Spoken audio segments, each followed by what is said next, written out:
Se isolar, viver cercado por um perigo eminente e invisível e se comunicar com a sociedade pela internet. Tudo isso em meio ao caos político e uma polarização ridícula e aparentemente sem fim. Depender de entregadores e cientistas sem esperança nenhuma para o futuro. Foi nesse cenário que eu joguei Death Stranding, no ano de 2020. Algo que, caso você tenha nascido antes desse fatídico ano, dificilmente poderia imaginar que viveria. É justamente disso tudo, e de muitos aspectos além, que é Death Stranding. Eu vou ser um pouco geral na minha próxima definição, mas vou aos poucos dando vazão aos diversos temas que essa obra aborda. Mas, nesse primeiro momento, vou dizer que o jogo fala sobre a vida. A vida daqueles que vivem um futuro devastado por um perigo avassalador e invisível, que causa inúmeros danos à estrutura da sociedade, fazendo com que misteriosamente uma parcela grande da população morra e o que sobrou. Aqui vale um parênteses para falar que a gente está falando por enquanto somente do povo dos Estados Unidos. Se isola do mundo exterior, ficando fechado em suas casas, perdendo a conexão com outros seres humanos, mas principalmente perdendo a conexão com aquilo que sustentou nossos antepassados e impediu a ruína da humanidade, mas também aquilo que provavelmente vai a causar: nossa cultura.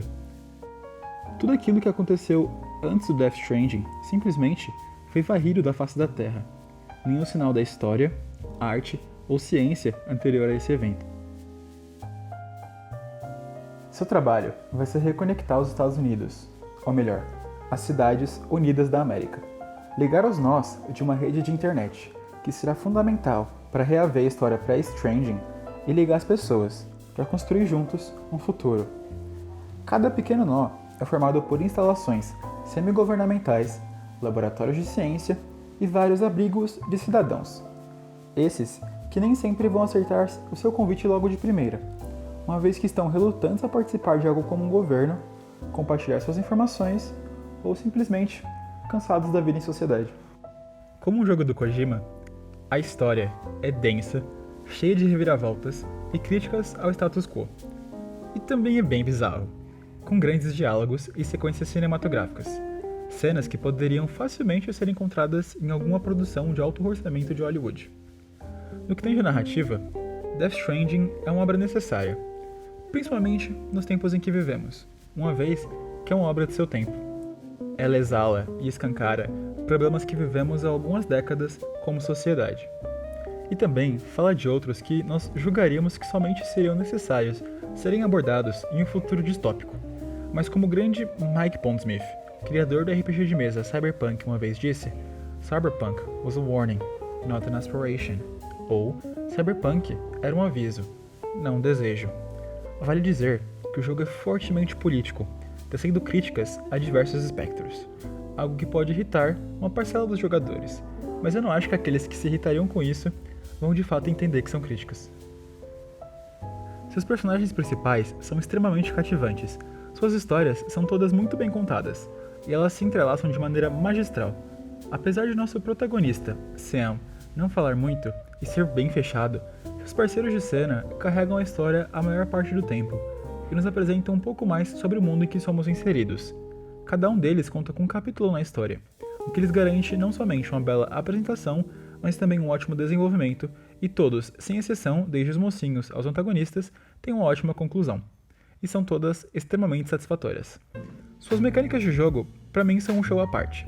Enquanto eu jogava, eu comentava com todos os meus amigos que eu nunca tinha colocado as mãos em algo, salvo jogos de plataforma, que sua maior mecânica era andar, principalmente andar por longas distâncias, carregando cargas pesadas. Esse fator de inovação é simplesmente incrível e cativante. Isso, somado ao já consagrado conceito de gerenciamento de inventário, dessa vez que retorna mais visível e tangível do que nunca, é algo que dá um jogo uma camada a mais de diversão. No entanto, os jogadores que buscam uma ação frenética ou um combate refinado, afinal, estamos falando de um jogo do criador da canonizada saga Metal Gear, podem se frustrar um pouco. Talvez se frustrem bastante, uma vez que o combate existe no jogo, mas é raro e extremamente desestimulado. Lembre-se, sua missão é reconectar o mundo, não sair por aí dando porrada no primeiro inimigo que você vê. As longas caminhadas, escaladas, quedas, momentos introspectivos de Death Stranding funcionaram muito bem para mim. Foi uma espécie de terapia, em que eu podia esquecer um pouco da superexposição de informação e caos político do mundo ultraconectado em que vivemos, e eu podia desfrutar um pouco da vasta solidão da tarefa de reconectar um continente. Eu terminei o jogo no dia 27 de dezembro de 2020. Eu tô aqui, uma semana depois, escrevendo e falando tudo isso, ainda absorvendo uma parte de seu magnífico final. E eu posso dizer com certeza que eu definitivamente não sou a mesma pessoa após ter terminado esse jogo. Apesar dele te colocar num cenário hipotético e cheio de incertezas, falar sobre temas tão profundos e abstratos como vida, morte, cultura, civilização e ciência, que apesar de ser algo sistemático, é uma ferramenta e linguagem humana de entender o universo ao nosso redor. Então, portanto, pode ser interpretado como somente mais um de nossos delírios existenciais. Além de falar sobre filosofia e arte, te mostra um mundo que ao mesmo tempo que se distancia muito do que vivemos, em alguns aspectos é mais real do que gostaríamos. Mas apesar disso tudo, ele nos dá um lampejo de esperança, nos mostra motivos para seguir em frente, nesse pequeno conto kafkaniano que é a vida de cada indivíduo. E de maneira geral, também é a vida em si, vindo a se tornar a minha história favorita já contada.